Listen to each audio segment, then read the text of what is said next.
Hello my dear students, welcome to Students Focus. നമ്മൾ last ക്ലാസ്സിൽ insurance അതിൻ്റെ principles എല്ലാം പഠിച്ചിരുന്നു. ഇന്ന് നമുക്ക് ടൈപ്സ് ഓഫ് ഇൻഷുറൻസ് ഏതൊക്കെയാൻ നോക്കാം. ടൈപ്സ് ഓഫ് ഇൻഷുറൻസിൽ ഫസ്റ്റ് വൺ ലൈഫ് ഇൻഷുറൻസ് ആണ് നമ്മൾ ഈ വീഡിയോയിൽ ഡീറ്റെയിൽ ആയിട്ട് ഡിസ്കസ് ചെയ്യുന്നത്. എന്തിനാണ് നമ്മൾ ലൈഫ് ഇൻഷുറൻസ് എടുക്കുന്നത്? നോർമലി ഒരാളുടെ ലൈഫിൽ ഉണ്ടാകാവുന്ന രണ്ട് റിസ്ക് അല്ലെങ്കിൽ രണ്ട് പ്രോബ്ലംസ് എന്ന് പറഞ്ഞാൽ ഒന്നുകിൽ പ്രീമെച്യൂർ ഡെത്ത്, അതായത് ഏജ് ആവുന്നതിന് മുമ്പ് അദ്ദേഹം അതിന് മുമ്പ് മരിച്ചു പോവുക, അതല്ലെങ്കിൽ അദ്ദേഹത്തിൻ്റെ ഏണിംഗ് ഏജ് കഴിഞ്ഞിട്ട്, അതായത് ഒരു 60-65 ഒക്കെ കഴിഞ്ഞിട്ട് അദ്ദേഹം ജീവിച്ചിരിക്കുന്ന അവസ്ഥ. അപ്പോൾ എന്താണെന്ന് വെച്ചാൽ ജോലിയില്ല അല്ലെങ്കിൽ മന്ത്ലി ഇൻകം വരുന്നില്ല, അപ്പോൾ അദ്ദേഹം ജീവിച്ചിരിക്കുന്നുണ്ട്. അപ്പോൾ അദ്ദേഹത്തിന് മന്ത്ലി എക്സ്പെൻസ് മീറ്റ് ചെയ്യാനോ അല്ലെങ്കിൽ അദ്ദേഹത്തിൻ്റെ പർപ്പസിന് വേണ്ടി എന്തെങ്കിലും എമൗണ്ട് ആവശ്യമായിട്ട് വരുന്ന അവസ്ഥ. ഈ രണ്ട് കേസാണ് വരുന്നത്. അതിൽ മെയിനായിട്ട് വരുന്നത് ഡെത്ത് തന്നെയാണ്, പ്രീമെച്യൂർ ഡെത്തിൻ്റെ കേസാണ്. ഇപ്പം നമ്മൾ ഈ കാണിച്ചിരിക്കുന്ന എക്സാമ്പിളിലാണെങ്കിൽ മിസ്റ്റർ എ, അദ്ദേഹത്തിന് ഒരു ടെൻഷൻ വരുവാണ്. കാരണം അദ്ദേഹമാണ് അദ്ദേഹത്തിൻ്റെ വീട്ടിലെ ഏണിംഗ് മെമ്പർ. ഭാര്യയും മക്കളും ബാക്കി അദ്ദേഹത്തിൻ്റെ പാരൻസും എല്ലാം ഇദ്ദേഹത്തെ തന്നെ ഡിപ്പെൻഡ് ചെയ്താണ് ജീവിക്കുന്നത്. ഇദ്ദേഹം കൊണ്ടുവരുന്ന വരുമാനം കൊണ്ടാണ് അവർ ജീവിക്കുന്നത്. അപ്പോൾ മിസ്റ്റർ എ ആലോചിക്കുവാണ്, എനിക്ക് എന്തെങ്കിലും സംഭവിച്ചു പോയാൽ പിന്നെ എൻ്റെ മക്കളെ അല്ലെങ്കിൽ ഭാര്യയെ, എൻ്റെ പാരൻസിനെ ആര് നോക്കും? വേറെ വീട്ടിൽ വരുമാന മാർഗ്ഗമൊന്നുമില്ല. അപ്പോൾ ഇദ്ദേഹം ഒരു ഇൻഷുറൻസ് കമ്പനിയെ കോൺടാക്ട് ചെയ്യുവാണ്. ഇൻഷുറൻസ് കമ്പനിയിൽ അദ്ദേഹം ചോദിക്കുകയാണ്, എനിക്ക് എന്തെങ്കിലും ഞാൻ മരിച്ചു പോകുമോ, എനിക്ക് അങ്ങനെ എന്തെങ്കിലും മോശമായിട്ട് സംഭവിക്കുവാണെങ്കിൽ നിങ്ങൾ എൻ്റെ ഫാമിലിക്ക് ഒരു എമൗണ്ട് കൊടുക്കത്തക്ക രീതിയിൽ അങ്ങനെ എന്തെങ്കിലും നിങ്ങൾക്ക് ചെയ്യാൻ സാധിക്കുമോ? അപ്പോൾ ഇദ്ദേഹം മരിച്ചു പോകുന്നത് കൊണ്ടുള്ള നഷ്ടം നമുക്ക് ആ ഫാമിലിക്ക് നികത്തി കൊടുക്കാൻ പറ്റില്ല. ബട്ട് ഒരു മോണിറ്ററി വാല്യൂ ആ ഫാമിലിക്ക് കിട്ടുവാണെങ്കിൽ അത്രയും അവരുടെ ജീവിത ചെലവുകളും കുട്ടികളുടെ പഠിത്തം അതെല്ലാം നടക്കാനുള്ള എമൗണ്ട് അവർക്ക് കിട്ടും. അപ്പോൾ അതെങ്കിലും അവർക്ക് ഇദ്ദേഹത്തിന് കൊടുക്കാൻ സാധിക്കുമല്ലോ ഇദ്ദേഹം മരിച്ചു കഴിഞ്ഞാലും. അപ്പോൾ അങ്ങനെ ഇൻഷുറൻസ് കമ്പനിയെ കോൺടാക്ട് ചെയ്ത് ചോദിക്കുന്നു. അപ്പോൾ ഇൻഷുറൻസ് കമ്പനി പറഞ്ഞു, ഓക്കെ, ഞങ്ങളത് ചെയ്തു തരാം, ഞങ്ങൾക്ക് കുഴപ്പമില്ല. നിങ്ങൾ മരിക്കുവാണെങ്കിൽ അല്ലെങ്കിൽ നിങ്ങൾക്ക് ഒരു ഏതെങ്കിലും മെച്യൂരിറ്റി പീരീഡ് കഴിഞ്ഞാൽ, ഇപ്പോൾ നിങ്ങൾക്ക് ഇത്ര വർഷം കഴിയുമ്പോൾ ഒരു എമൗണ്ട് കിട്ടണോ, അങ്ങനത്തെ രീതിയിലാണെങ്കിൽ ഞങ്ങളത് ആ എമൗണ്ട് പ്രൊവൈഡ് ചെയ്യാം. അതിന് നിങ്ങൾ മന്ത്ലി അല്ലെങ്കിൽ ലംസമായിട്ട് ഒരു എമൗണ്ട് ഞങ്ങൾക്ക് പേ ചെയ്യണം. അപ്പോൾ മന്ത്ലി ഓപ്ഷനാണ് നിങ്ങൾ ചൂസ് ചെയ്യുന്നതെങ്കിൽ, ഇപ്പോൾ എക്സാമ്പിൾ മന്ത്ലി 1000 rupees ആണെങ്കിൽ നിങ്ങൾ എല്ലാ മാസവും 1000 rupees വെച്ചിട്ട് ഞങ്ങൾക്ക് പേ ചെയ്യണം. അതായത് മിസ്റ്റർ എ ഇൻഷുറൻസ് കമ്പനിക്ക് പേ ചെയ്യണം. മിസ്റ്റർ എക്ക് എന്തെങ്കിലും സംഭവിക്കുവാണെങ്കിൽ ഇൻഷുറൻസ് കമ്പനി ഒരു എമൗണ്ട്, ഇപ്പോൾ 10 lakhs ആണ് ഇവർ ഫിക്സ് ചെയ്തേക്കുന്ന എമൗണ്ട് എന്ന് വയ്ക്കുക. അപ്പോൾ എന്തെങ്കിലും സംഭവിച്ചാൽ ഇൻഷുറൻസ് കമ്പനി മിസ്റ്റർ എയുടെ ഫാമിലിക്ക് 10 lakhs rupees പേ ചെയ്യും. അങ്ങനെ ഇവരൊരു എഗ്രിമെൻറ്റിലെത്തുന്നു. അപ്പോൾ അങ്ങനെയുള്ള ഇൻഷുറൻസിനെയാണ് നമ്മൾ ലൈഫ് ഇൻഷുറൻസ് എന്ന് പറയുന്നത്. അപ്പോൾ ലൈഫ് ഇൻഷുറൻസിൻ്റെ പർപ്പസ് എന്താണെന്ന് വെച്ചാൽ, ഒന്നുകിൽ നമ്മൾക്കൊരു ഫിക്സഡ് പീരീഡ് കഴിയുമ്പോൾ, അതായത് മെച്യൂരിറ്റി പീരീഡ് എന്ന് നമ്മൾ പറയും, ആ ഫിക്സഡ് പീരീഡ് കഴിയുമ്പോൾ ഒരാൾക്ക് ഒരു എമൗണ്ട് കിട്ടുക. ഇപ്പോൾ മിസ്റ്റർ എ ആണെങ്കിൽ മിസ്റ്റർ എക്ക് ഇപ്പോൾ 10 lakhs rupees ഇവർ ഫിക്സ് ചെയ്യുന്ന എമൗണ്ട് ഒന്നുകിൽ ഒരു മെച്യൂരിറ്റി പീരീഡ് കഴിയുമ്പോൾ, ഇപ്പോൾ ഒരു 30 years 20 years കഴിയുമ്പോൾ ആ 10 lakhs rupees കിട്ടുക. ഇനി അതല്ല അദ്ദേഹത്തിന് അതിന് മുമ്പ് എന്തെങ്കിലും നെഗറ്റീവ് ഇവൻ്റ് അദ്ദേഹത്തിൻ്റെ ലൈഫിൽ സംഭവിക്കുവാണെങ്കിൽ അദ്ദേഹത്തിൻ്റെ ഫാമിലിക്ക് ഈ എമൗണ്ട് 10 lakhs rupees കിട്ടുക. അപ്പോൾ അതുകൊണ്ട് അദ്ദേഹത്തിൻ്റെ ഫാമിലിക്ക് ജീവിക്കാനായിട്ട് സാധിക്കും. അപ്പോൾ അതങ്ങനെ എടുക്കുന്ന ഇൻഷുറൻസിന്, അങ്ങനെയുള്ള ഇൻഷുറൻസ് പോളിസിയാണ് നമ്മൾ ലൈഫ് ഇൻഷുറൻസ് എന്ന് പറയുന്നത്. അതിൽ ഇപ്പോൾ ഇൻഷുറൻസ് എടുക്കുന്ന ആൾ, അതായത് നമ്മുടെ കേസിലാണെങ്കിൽ മിസ്റ്റർ എ ഇൻഷുറൻസ് കമ്പനിക്ക് എന്താ കൊടുക്കുന്നത്? എല്ലാ മാസവും പ്രീമിയം പേ ചെയ്തുകൊണ്ടിരിക്കും. മാസം അല്ലെങ്കിൽ ലംസമായിട്ടെന്ന് പറഞ്ഞാൽ ഒറ്റ എമൗണ്ട് വലിയൊരു എമൗണ്ട് ആയിട്ട് ഒന്നുകിൽ ഒന്നിച്ചടയ്ക്കാം, അല്ലെങ്കിൽ മാസം അദ്ദേഹത്തിന് ഇൻഷുറൻസ് കമ്പനിക്ക് എമൗണ്ട് പേ ചെയ്യാൻ സാധിക്കും. ഇൻഷുറൻസ് കമ്പനി അദ്ദേഹത്തിന് മെച്യൂരിറ്റി പീരീഡ് ആകുമ്പോഴോ അല്ലെങ്കിൽ ഇൻ കേസ് ഡെത്തിൻ്റെ ഒരു ഇൻസിഡൻറ്റ് വരുമ്പോഴോ അദ്ദേഹത്തിന് ആ എമൗണ്ട്, അദ്ദേഹത്തിൻ്റെ ഫാമിലിക്കോ അദ്ദേഹത്തിനോ ആ എമൗണ്ട് തിരിച്ച് പേ ചെയ്യും. ഇനി നമുക്ക് ലൈഫ് ഇൻഷുറൻസിൻ്റെ മെയിൻ എലമെൻറ്റ്സ് എന്തൊക്കെയാണെന്ന് നോക്കാം. First one, must have all the essentials of A valid contract. ഒരു കോൺട്രാക്റ്റ് വാലിഡ് ആവണമെങ്കിൽ അതിന് ചില കണ്ടീഷൻസ് സാറ്റിസ്ഫൈ ചെയ്യേണ്ടതുണ്ട്. നമ്മൾ പഠിച്ചായിരുന്നു, ഇൻഷുറൻസ് എന്ന് പറഞ്ഞാൽ ഒരു പേഴ്സണും അല്ലെങ്കിൽ ഒരു ഇൻഷുർ ചെയ്യുന്ന ആൾ ആരാണോ അദ്ദേഹവും ഇൻഷുറൻസ് കമ്പനിയുമായിട്ടുള്ളൊരു കോൺട്രാക്റ്റാണ് ഇൻഷുറൻസ് എന്ന് പറയുന്നത്. അപ്പോൾ ആ കോൺട്രാക്റ്റ് ചെയ്യുമ്പോൾ അതിന് ആവശ്യമായ ഒരു വാലിഡ് കോൺട്രാക്റ്റ്, ഒരു കോൺട്രാക്റ്റ് വാലിഡ് ആവണമെങ്കിൽ അതിന് എന്തൊക്കെ ക്രൈറ്റീരിയാസ് സാറ്റിസ്ഫൈ ചെയ്യണോ അതെല്ലാം ഇൻഷുറൻസിൻ്റെ കേസിലും ഉണ്ടാവണം. ഓഫർ ആൻഡ് അക്സെപ്റ്റൻസ് വേണം. അതായത് ഒരാൾ ഒരു പ്രൊഡക്റ്റ് ഓഫർ ചെയ്യുന്നു, മറ്റേയാൾ അത് അക്സെപ്റ്റ് ചെയ്യണം. ഇപ്പോൾ മിസ്റ്റർ എ ഇൻഷുറൻസ് കമ്പനിയോട് എനിക്ക് ഇന്ന ബെനിഫിറ്റ്സ് വേണം, അത് ചെയ്തു തരാമോ എന്ന് ചോദിക്കുന്നു. ഇൻഷുറൻസ് കമ്പനി അത് അക്സെപ്റ്റ് ചെയ്യുമ്പോഴാണ് അതൊരു കോൺട്രാക്റ്റ് ആവുന്നത്. പിന്നെ ഫ്രീ കൺസെൻറ്റ് വേണം, ആരും കമ്പൽ ചെയ്തൊന്നും ചെയ്യിക്കുന്നതാവരുത്, ഫ്രീ കൺസെൻറ്റോടുകൂടി ചെയ്യുന്നതായിരിക്കണം, അതെന്നാലേ അതൊരു വാലിഡ് കോൺട്രാക്റ്റ് ആവുള്ളൂ. പിന്നെ capacity to enter into a contract, അതായത് ഒരു കോൺട്രാക്റ്റിൽ എൻ്റർ ചെയ്യണമെങ്കിൽ ആ കോൺട്രാക്റ്റ് ചെയ്യുന്നവർക്ക് ആ കോൺട്രാക്റ്റ് സൈൻ ചെയ്യാനോ അതിൻ്റെ ഡീറ്റെയിൽസ് മനസ്സിലാക്കാനോ ഉള്ള കപ്പാസിറ്റി ഉണ്ടായിരിക്കണം. ഇപ്പോൾ എക്സാമ്പിൾ പറഞ്ഞാൽ നിങ്ങളൊരു ഭ്രാന്തുള്ള ഒരാളായിട്ട് ഒരു എഗ്രിമെൻറ്റ് വയ്ക്കുവാണെന്ന് വിചാരിക്കുക. അദ്ദേഹത്തിന് ആ കോൺട്രാക്റ്റ് എന്താണെന്നോ അതിൽ സൈൻ ചെയ്താൽ അതുകൊണ്ടുള്ള ഗുണം എന്താണെന്നോ ദോഷം എന്താണെന്നോ എന്തെങ്കിലും അറിയില്ല, കാരണം അദ്ദേഹം മെൻ്റലി സ്റ്റേബിൾ അല്ല. അപ്പോൾ അങ്ങനെയുള്ള ആളുകളായിട്ടൊരു ഇപ്പോൾ ഒരു ഭ്രാന്തിൻ്റെ പേരിൽ കുറച്ച് സ്വത്തുണ്ടെങ്കിൽ ഒരാൾ പോയിട്ട് ആ ഭ്രാന്തിൻ്റെ അടുത്തൊരു എഗ്രിമെൻറ്റ് വെച്ച് സൈൻ ചെയ്ത് മേടിക്കുവാണ്, എൻ്റെ എല്ലാ സ്വത്തും ഞാൻ നിങ്ങൾക്ക് തന്നേക്കാം എന്നാൽ ഭ്രാന്തിനെ എഴുതി ഒപ്പിട്ട് കൊടുത്താൽ അത് കോൺട്രാക്റ്റ് ആവോ? ഇല്ല. കാരണം എന്താ, അദ്ദേഹത്തിന് അതിൻ്റെ കാര്യങ്ങളൊന്നും അറിയാനുള്ള ബോധമില്ല, മെൻ്റലി അദ്ദേഹം സ്റ്റേബിൾ അല്ല. അല്ലെങ്കിൽ ഒരു കുട്ടി, ഒരു ചെറിയ കുട്ടി, മെച്യൂരിറ്റി ആവാത്ത ഒരു ചെറിയ കുട്ടിയുടെ അടുത്ത് നിങ്ങൾ പോയിട്ട് ഈ കുട്ടിയെ കൊണ്ട് കോൺട്രാക്റ്റ് വെക്കുവാണ് നിങ്ങൾ, അല്ലെങ്കിൽ എഗ്രിമെൻറ്റ് വെക്കുവാണ്, ഭാവിയിൽ ആ കുട്ടി വലുതാവുമ്പോൾ എന്തൊക്കെ പ്രോപ്പർട്ടി വാങ്ങിച്ചാലും എന്ത് ക്യാഷ് കിട്ടുവാണെങ്കിലും അതെല്ലാം നിങ്ങൾക്ക് തന്നേക്കാം. അങ്ങനെ ഒരാൾ പോയിട്ട് ഒരു എഗ്രിമെൻറ്റ് വെക്കുന്നു എന്ന് വിചാരിക്കുക, അതിനെന്തെങ്കിലും വാലിഡിറ്റി ഉണ്ടോ? ഇല്ല. കാരണം ആ കുട്ടിക്ക് അറിയില്ല അങ്ങനെ ഒരു എഗ്രിമെൻറ്റ് സൈൻ ചെയ്ത് കൊടുത്താൽ അതിൻ്റെ ബെനിഫിറ്റ്സ് എന്താണ്, അതിൻ്റെ ദോഷം എന്താണ്, അതൊന്നും ആ കുട്ടിക്ക് അറിയില്ല. അപ്പോൾ നമ്മളൊരു കോൺട്രാക്റ്റിൽ എൻ്റർ ചെയ്യുമ്പോൾ എന്തായാലും അതിലെ പാർട്ടീസിന് ആ കോൺട്രാക്റ്റിൽ എൻ്റർ ചെയ്യാനുള്ള കപ്പാസിറ്റി ഉണ്ടായിരിക്കണം. പിന്നെ അതൊരു ലോഫുൾ കൺസിഡറേഷന് വേണ്ടിയായിരിക്കണം. നമ്മുടെ ഇൻഷുറൻസിൻ്റെ കേസിൽ എങ്ങനെയാണ്, ഇൻഷുറൻസ് കമ്പനിക്ക് പ്രീമിയം പേ ചെയ്തുകൊണ്ടിരിക്കുവാണ്. എന്തിനു വേണ്ടിയാണ്? എന്തെങ്കിലും നെഗറ്റീവ് ഇവൻറ്റ് സംഭവിച്ചാൽ ഇൻഷുറൻസ് കമ്പനി സം അഷ്വേർഡ് ഇൻഷുറർക്കോ അദ്ദേഹത്തിൻ്റെ ഫാമിലിക്കോ കൊടുക്കുന്നു. പിന്നെ ഒരു ലോഫുൾ പർപ്പസിന് വേണ്ടിയായിരിക്കണം, എന്തെങ്കിലും ചീറ്റിങ്ങിന് വേണ്ടിയോ അല്ലെങ്കിൽ മറ്റെന്തെങ്കിലും ഫ്രോഡിന് വേണ്ടിയോ അങ്ങനത്തെ ഇതിനൊന്നും ആയിരിക്കരുത്, ഒരു ലോഫുൾ പർപ്പസിന് വേണ്ടിയായിരിക്കണം. അപ്പോൾ ഇതൊക്കെയാണ് ഒരു വാലിഡ് കോൺട്രാക്റ്റിൻ്റെ ക്യാരക്ടേഴ്സ്. അതെല്ലാം നമ്മളുടെ ഇൻഷുറൻസ് കോൺട്രാക്റ്റിലും ഉണ്ടായിരിക്കണം. പിന്നെ നെക്സ്റ്റ് വൺ വരുന്നത് അറ്റ്മോസ്റ്റ് ഗുഡ് ഫെയ്ത്ത്, അതായത് ഡിസ്ക്ലോസ് ചെയ്യേണ്ട കാര്യങ്ങളെല്ലാം കറക്റ്റായിട്ട് ഇൻഷുറർ ഡിസ്ക്ലോസ് ചെയ്തിരിക്കണം. ഇപ്പോൾ ഞാനൊരു പോളിസി എടുക്കുമ്പോൾ എനിക്ക് എന്തെങ്കിലും അസുഖങ്ങളുണ്ടോ, അല്ലെങ്കിൽ എനിക്ക് എന്തെങ്കിലും സർജറിയോ അങ്ങനെ എന്തെങ്കിലും കഴിഞ്ഞിട്ടുണ്ടോ, എനിക്ക് എന്തെങ്കിലും ബാഡ് ഹാബിറ്റ്സ് എന്തെങ്കിലും ഉണ്ട്, ഇപ്പോൾ സ്മോക്കിങ്ങോ ഡ്രിങ്കിങ്ങോ അങ്ങനെ എന്തെങ്കിലും ഉണ്ട്, കാരണം അതെല്ലാം എൻ്റെ പോളിസി അഫക്റ്റ് ചെയ്യുന്ന മാറ്റേഴ്സാണ്. അങ്ങനെ ആ പോളിസി അഫക്റ്റ് ചെയ്യുന്ന മെറ്റീരിയൽ തിങ്സ് എല്ലാം ഒരാൾ പോളിസി എടുക്കുന്ന ഒരാൾ ഇൻഷുറൻസ് കമ്പനി എടുത്ത് ഡിസ്ക്ലോസ് ചെയ്തിരിക്കണം. എന്നാലല്ലേ ഉള്ളൂ ഇൻഷുറൻസ് കമ്പനിക്ക് അതനുസരിച്ച് പോളിസിയിൽ ചേഞ്ചസ് വരുത്താനോ മറ്റെന്തെങ്കിലും ചെയ്യേണ്ടതുണ്ടെങ്കിലോ അതെല്ലാം ചെയ്യാൻ സാധിക്കുള്ളൂ. അപ്പോൾ അതാണ് നമ്മൾ അറ്റ്മോസ്റ്റ് ഗുഡ് ഫെയ്ത്ത് കൊണ്ട് ഉദ്ദേശിക്കുന്നത്. ഈ അറ്റ്മോസ്റ്റ് ഗുഡ് ഫെയ്ത്തിൻ്റെയും അതിൻ്റെ ഡീറ്റെയിൽ ആയിട്ട് നമ്മൾ ഇതിനു മുമ്പുള്ള വീഡിയോയിൽ എക്സ്പ്ലെയിൻ ചെയ്തിട്ടുണ്ട്. നിങ്ങൾ അഥവാ അത് കണ്ടിട്ടില്ല എന്നുണ്ടെങ്കിൽ അത് പ്ലേലിസ്റ്റിൽ വീഡിയോ ഉണ്ട്, ഡിസ്ക്രിപ്ഷനിൽ ലിങ്കും കൊടുത്തിട്ടുണ്ട്, കണ്ടു നോക്കുക. Next one, must have insurable interest in the life assured. നമ്മൾ ഇൻഷുറൻസ് പോളിസി എടുക്കുന്ന ആൾക്ക് ആരുടെ ലൈഫിന് വേണ്ടിയാണോ പോളിസി എടുക്കുന്നത്, ഇപ്പോൾ ഒരാൾ അയാളുടെ ലൈഫിന് വേണ്ടിയാണ് എടുക്കുന്നതെങ്കിൽ അതിൽ അദ്ദേഹത്തിനൊരു ഇൻഷുറബിൾ ഇൻട്രസ്റ്റ് ഉണ്ടായിരിക്കണം.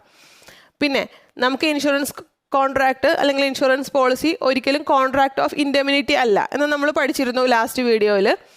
കാരണം എന്തുകൊണ്ടാണ്, നമ്മൾക്ക് ഒരിക്കലും ഒരാൾ മരിച്ചാൽ അത് റീപ്ലേസ് ചെയ്യാൻ സാധിക്കില്ല. ഇപ്പോൾ എക്സാമ്പിൾ ഒരു കാർ ആക്സിഡൻ്റ് ആയി, കാറിൻ്റെ എന്തെങ്കിലും ഇപ്പോൾ ഡിക്കിക്ക് കംപ്ലൈൻ്റ് ആയി അല്ലെങ്കിൽ ടയർ പോയി, അപ്പം നമ്മൾക്ക് വേറെ സാധനം വാങ്ങിച്ചിട്ട് അത് റീപ്ലേസ് ചെയ്ത് അത് പഴയ പോലെ ആക്കാനായിട്ട് സാധിക്കും. ആ ആക്സിഡൻറ്റ് ഉണ്ടാകുന്നതിന് മുമ്പ് എങ്ങനെയാണോ ഇരുന്നത് അതുപോലെ ആക്കാൻ സാധിക്കും. ബട്ട് ഒരാൾ മരിച്ചു പോയി കഴിഞ്ഞാൽ നമ്മൾക്കത് പഴയതുപോലെ ആക്കാനായിട്ട് സാധിക്കില്ല. അതായത് അദ്ദേഹത്തിന് തിരിച്ചു കൊടുക്കാനോ അല്ലെങ്കിൽ അതിനൊരു വാല്യൂ ഇടാനോ, ആ മരിച്ച ആളുടെ ജീവിതത്തിന് ഇത്രയാണ് വാല്യൂ അല്ലെങ്കിൽ അദ്ദേഹത്തിൻ്റെ ജീവന് ഇത്രയാണ് വാല്യൂ എന്ന് നമുക്ക് ഫിക്സ് ചെയ്യാൻ പറ്റില്ല. അതുകൊണ്ട് തന്നെ ലൈഫ് ഇൻഷുറൻസ് കോൺട്രാക്റ്റ് ഒരു കോൺട്രാക്റ്റ് ഓഫ് ഇൻഡെമിനിറ്റി അല്ല. അതുകൊണ്ട് തന്നെയാണ് ഇൻഷുറൻസ് കോൺട്രാക്റ്റിൽ എപ്പോഴും നമ്മൾ സം അഷ്വേർഡ് എത്രയാണെന്ന് നേരത്തെ ഫിക്സ് ചെയ്തിട്ടുണ്ടാവും. അല്ലാതെ ഒരാൾ മരിച്ചു കഴിഞ്ഞ് നമുക്ക് ഇൻഷുറൻസ് കമ്പനിക്ക് ഒരിക്കലും ഒരു വാല്യൂ ഇട്ട് കൊടുക്കാൻ പറ്റില്ലല്ലോ. മരിച്ച ആളുടെ ഇപ്പം നമ്മൾ നേരത്തെ പറഞ്ഞ പോലെയാണെങ്കിൽ ഒരു കാർ ആക്സിഡൻ്റ് ആയാൽ നമ്മൾക്കതിന് ഏതൊക്കെ പാർട്സ് നാശം വന്നു, അതിന് എത്ര വാല്യൂ ഉണ്ടെന്ന് നമുക്ക് അസസ് ചെയ്തിട്ട് കൊടുക്കാൻ സാധിക്കും ആക്സിഡൻറ്റ് കഴിഞ്ഞതിന് ശേഷം. ബട്ട് ലൈഫ് ഇൻഷുറൻസിൻ്റെ കേസിൽ അങ്ങനെ ചെയ്യാൻ പറ്റില്ല. അതുകൊണ്ട് തന്നെ നമ്മൾ ലൈഫ് ഇൻഷുറൻസിൻ്റെ കേസിൽ എപ്പോഴും സം അഷ്വേർഡ് എത്രയാണോ അത് നമ്മൾ നേരത്തെ ഫിക്സ് ചെയ്തിട്ടുണ്ടാവും. അപ്പോൾ ഇദ്ദേഹം മരിക്കുകയാണെങ്കിൽ ഇപ്പോൾ 10 lakhs ആണ് സം അഷ്വേർഡ് ഫിക്സ് ചെയ്തതെങ്കിൽ അദ്ദേഹം മരിച്ചു കഴിയുമ്പോൾ അദ്ദേഹത്തിൻ്റെ ഫാമിലിക്ക് 10 lakhs rupees കൊടുക്കും. ഇനി 10 lakhs അല്ല 25 lakhs ആണ് ഫിക്സ് ചെയ്തേക്കുന്നതെങ്കിൽ അതിനനുസരിച്ചുള്ള പ്രീമിയം ആണ് പേ ചെയ്യുന്നതെങ്കിൽ അപ്പോൾ നമ്മൾ മരിച്ചു കഴിയുമ്പോഴത്തേക്കും ഇൻഷുറൻസ് കമ്പനി എത്രയായിരിക്കും കൊടുക്കുന്നത്, 25 lakhs ആയിരിക്കും. അപ്പോൾ ഈ എമൗണ്ടിൽ വരുന്ന ചേഞ്ച് അനുസരിച്ച് പ്രീമിയത്തിലും ചേഞ്ച് വരും. അപ്പോൾ ഇവർ സം അഷ്വേർഡ് നേരത്തെ ഫിക്സ് ചെയ്യുന്നു. അതാണ് എന്തെങ്കിലും നെഗറ്റീവ് ഇവൻറ്റിൻ്റെ കേസിലോ അല്ലെങ്കിൽ മെച്യൂരിറ്റി ആവുന്ന സമയത്തോ ഇൻഷുറൻസ് കമ്പനി പാർട്ടിക്ക് പേ ചെയ്യുന്നത്. ഇനി നമുക്ക് ഇൻഷുറൻസ് പോളിസീസ് ഏതൊക്കെ ടൈപ്പ് ഉണ്ടെന്ന് നോക്കാം.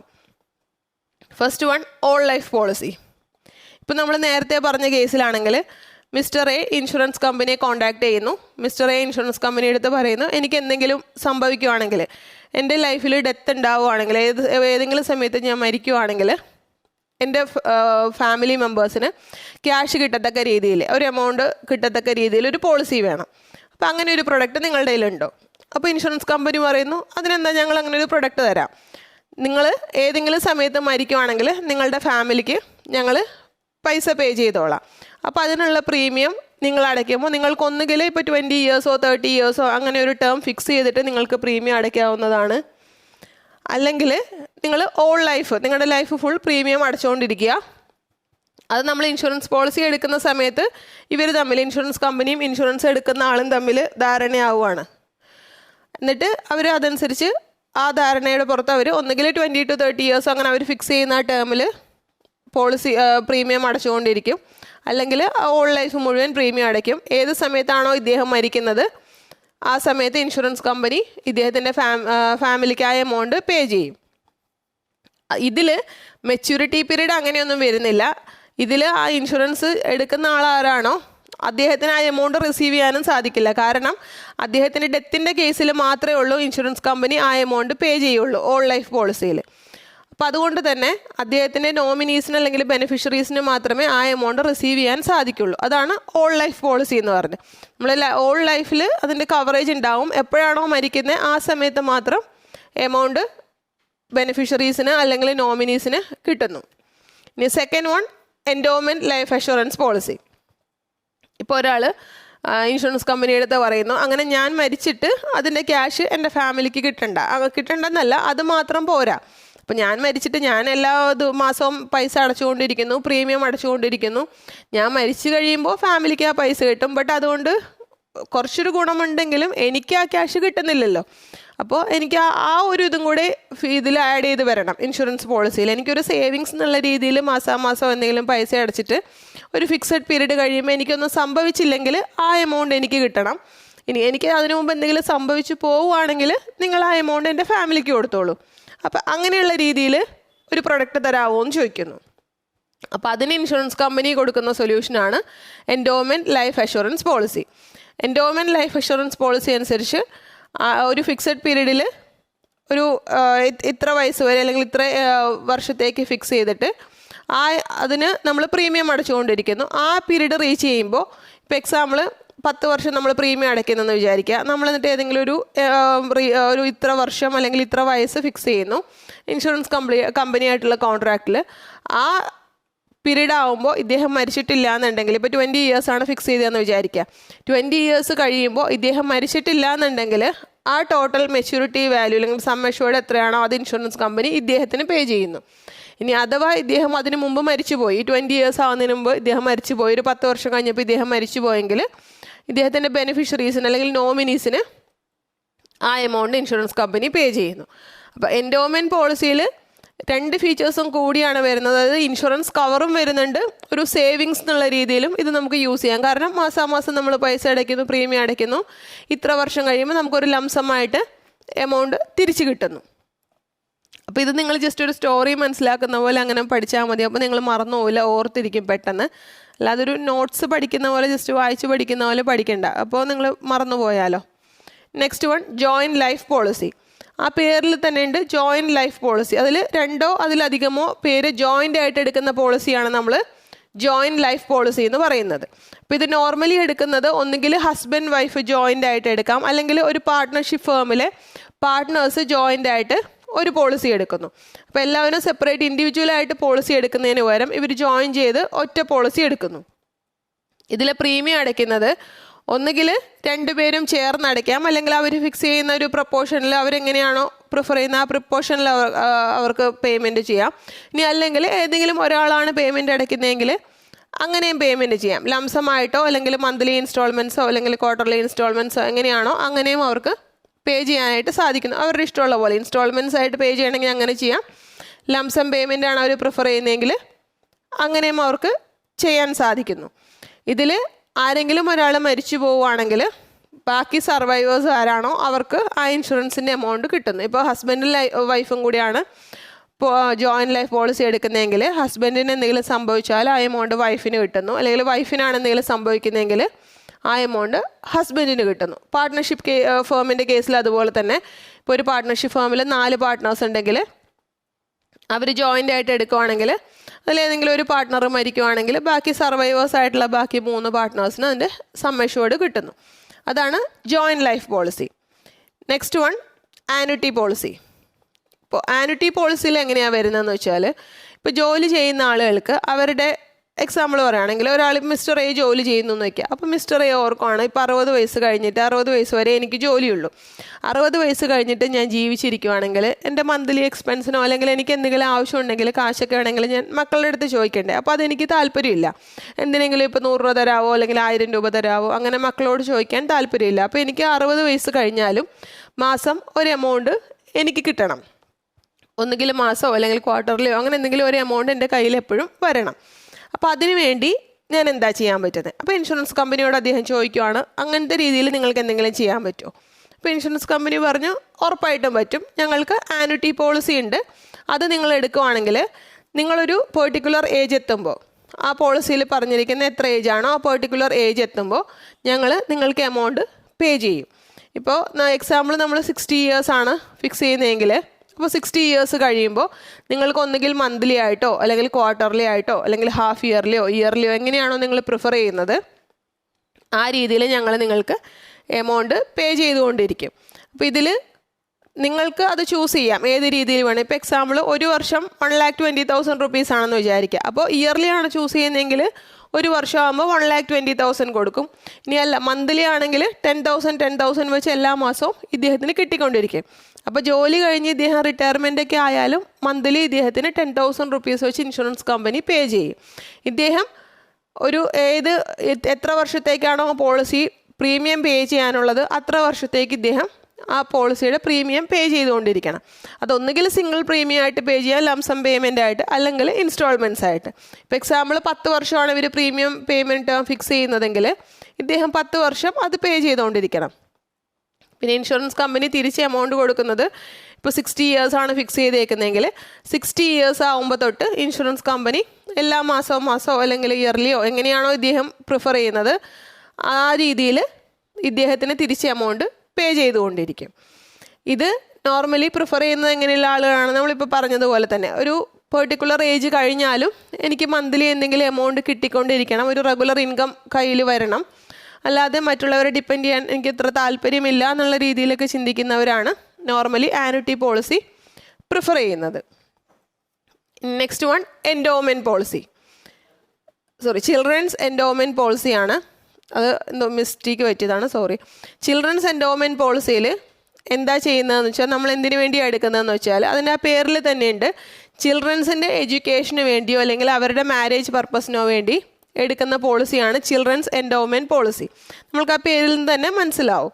ഇപ്പോൾ എക്സാമ്പിൾ നമ്മൾക്കിപ്പോൾ ഒരു മകളുണ്ടെന്ന് വിചാരിക്കുക. അപ്പോൾ ആ മകൾ 21 ഇയേഴ്സ് ആകുമ്പോൾ നമ്മൾക്ക് കല്യാണം കഴിപ്പിച്ച് വിടണമെങ്കിൽ ആ സമയത്ത് ഒരു നല്ലൊരു എമൗണ്ട് ആവശ്യമായിട്ട് വരും. അപ്പോൾ ഇപ്പോൾ ഉള്ള മാരേജിൻ്റെ ചിലവും ഗോൾഡിൻ്റെ റേറ്റും അതെല്ലാം നിങ്ങൾക്കറിയാമല്ലോ. അപ്പോൾ ഒരു 20 വർഷം കൂടി കഴിയുമ്പോൾ അതിന് നല്ല എമൗണ്ട് വരും എന്ന് ഇദ്ദേഹം പ്ലാൻ ചെയ്യുവാണ്. മിസ്റ്റർ എ അങ്ങനെ വിചാരിക്കുവാണ്.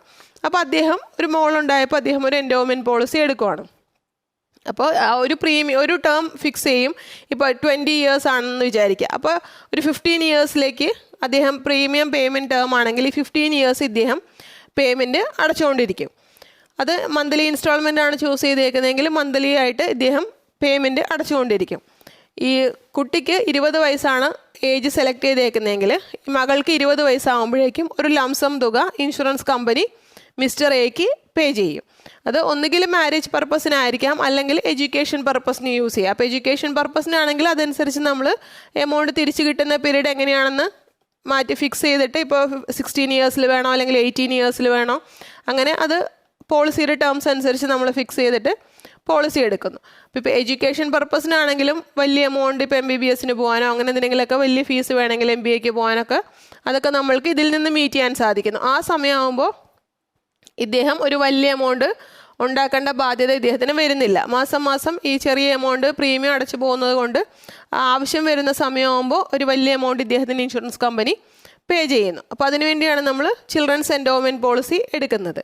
അപ്പോൾ ഇതിൽ ഇൻഷുറൻസ് പേ ചെയ്യുന്നത് പ്രീമിയം പേ ചെയ്യുന്നത് ഇതിൻ്റെ ഇൻഷുറർ തന്നെയാണ്. അപ്പോൾ ഇപ്പോൾ മിസ്റ്റർ എ ആണ് എടുക്കുന്നതെങ്കിൽ മകൾക്ക് വേണ്ടിയാണ് എടുത്തതെങ്കിൽ mister A insurance premium pay ചെയ്തുകൊണ്ടിരിക്കും. മകൾ ഒരു പെർട്ടിക്കുലർ ഏജ് എത്തുമ്പോൾ ഇൻഷുറൻസ് കമ്പനി ഈ എമൗണ്ട് തിരിച്ച് പേ ചെയ്യും.